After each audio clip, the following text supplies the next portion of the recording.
Welcome back to RelaxRV. Welcome back to RelaxRV. Hi, my name is Paul. I'm doing a podcast on stress while RVing. And I know none of you have ever experienced anything stressful while RVing. Well, perhaps a little bit.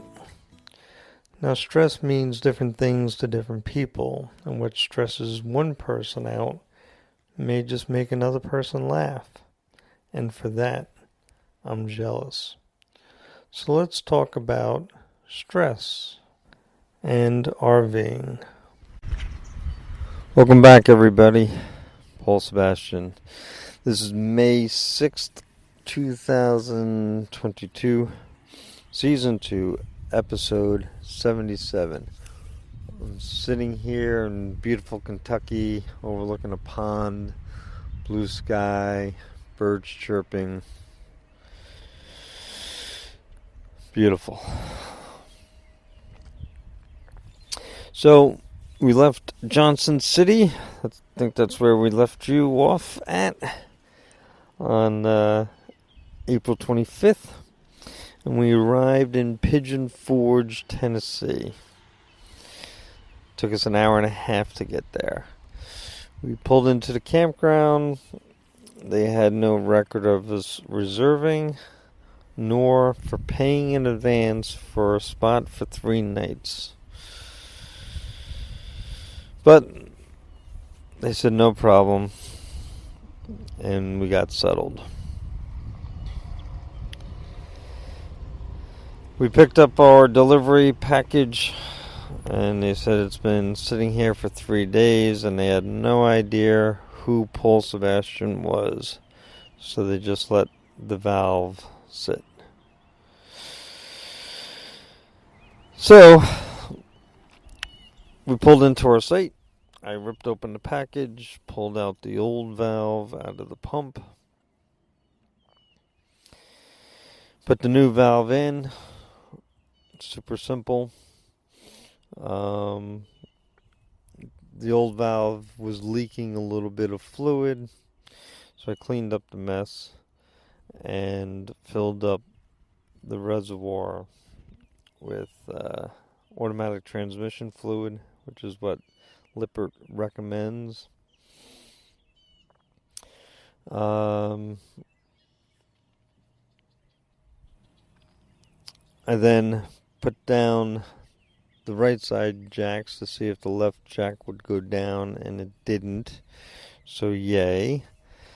And then I retracted those jacks, and I pushed the left side jacks down to see if it actually worked, and it did.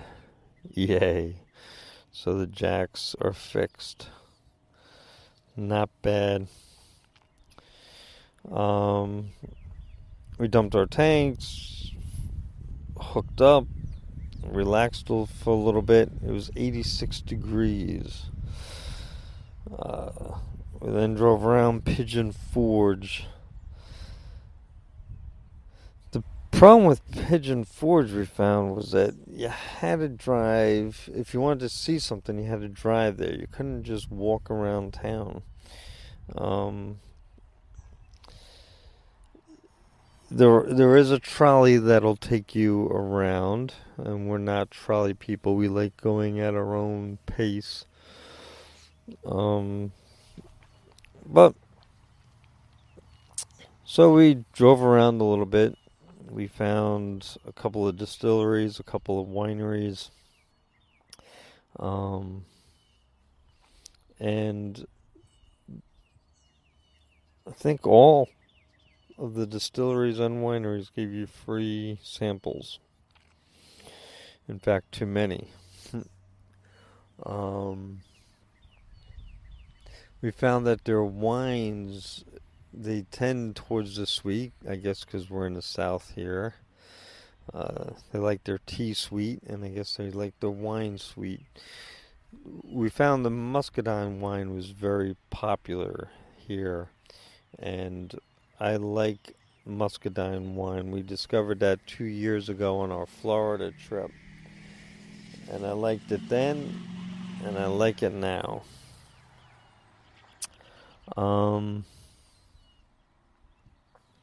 So we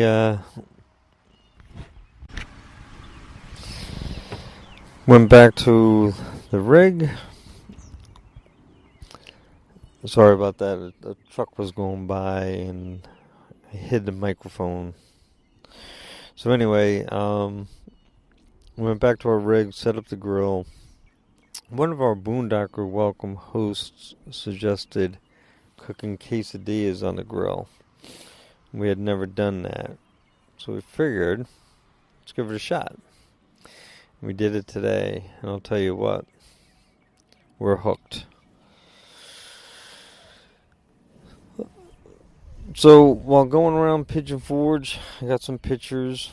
There's a link to those pictures in the show notes. They're on Instagram at RelaxRV Podcast.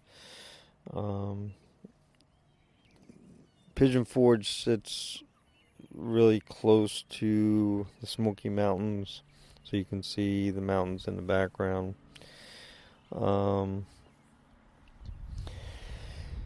So the next day, Trish did laundry, and I drove around looking for a place. I needed a connection for our gas grill. So our original rig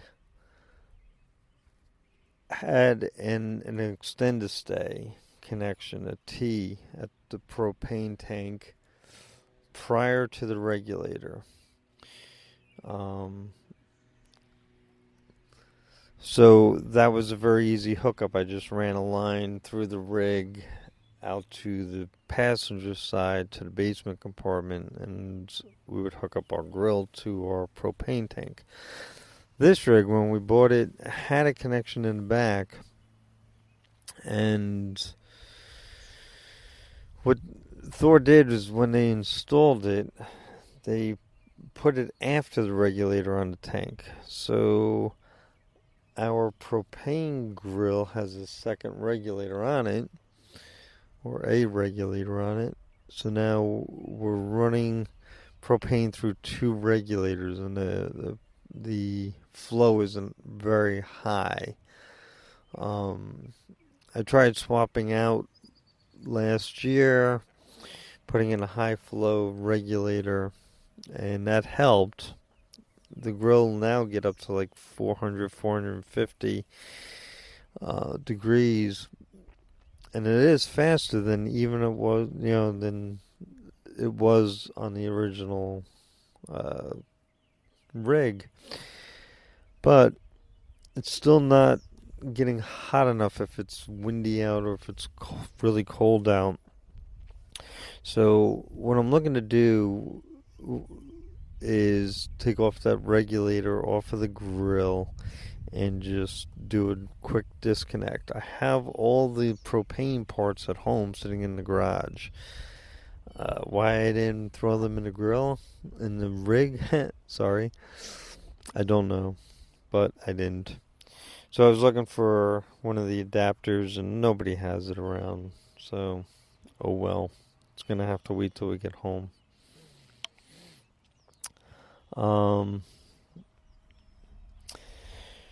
So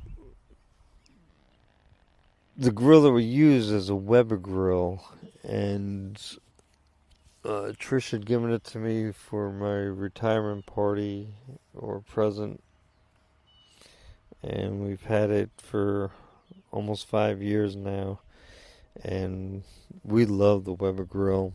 I'll put a link to it in the show notes for you.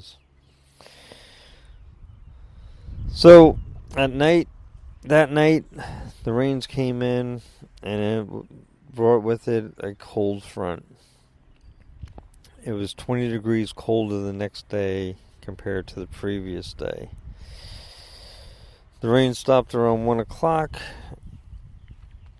and we took a walk on the Pigeon Forge Greenway.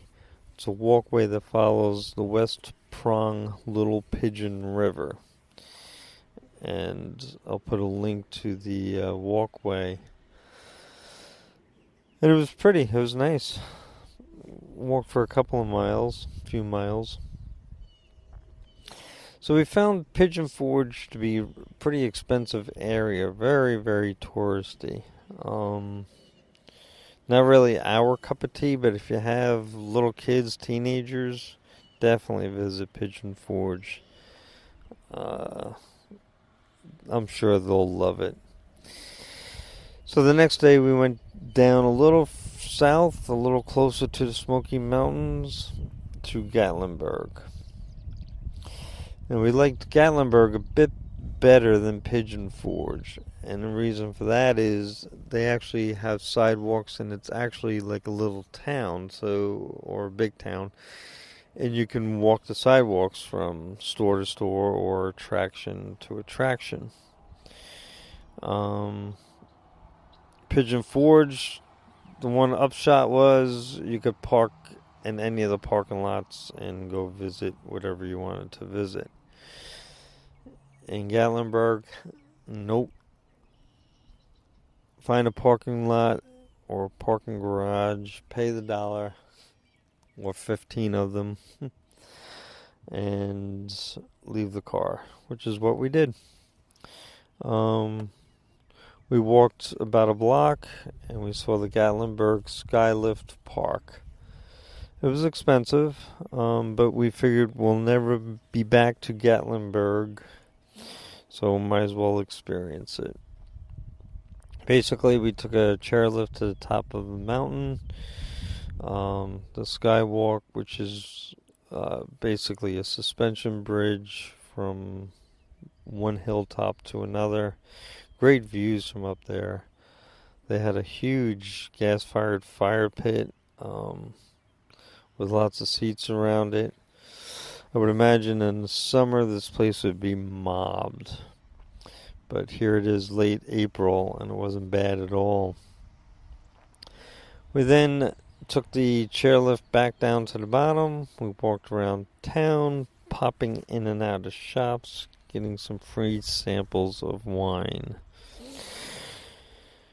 We then walked to Hillbilly Golf, and we played a game of miniature golf.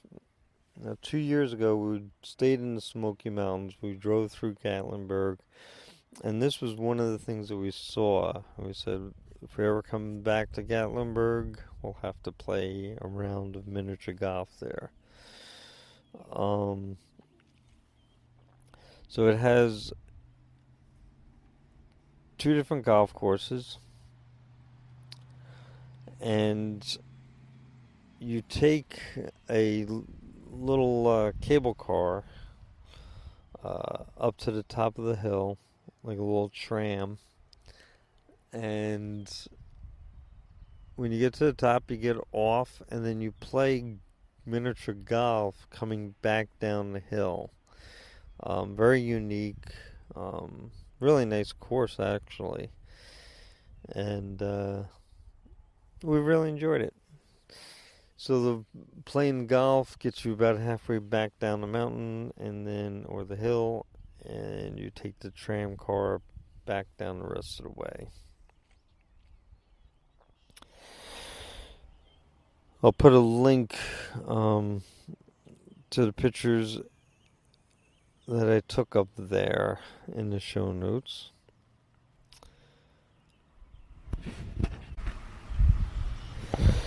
So after 2.5 days of over-the-top entertainment, we hopped into the Jeep and we took a ride over to the visitor center of the Smoky Mountain National Park. We really needed to get away from it all. We did a 4-mile hike into the Cataract Waterfall. And it's just what we needed, back to the woods and move our legs. You know, we are very much unlike most people.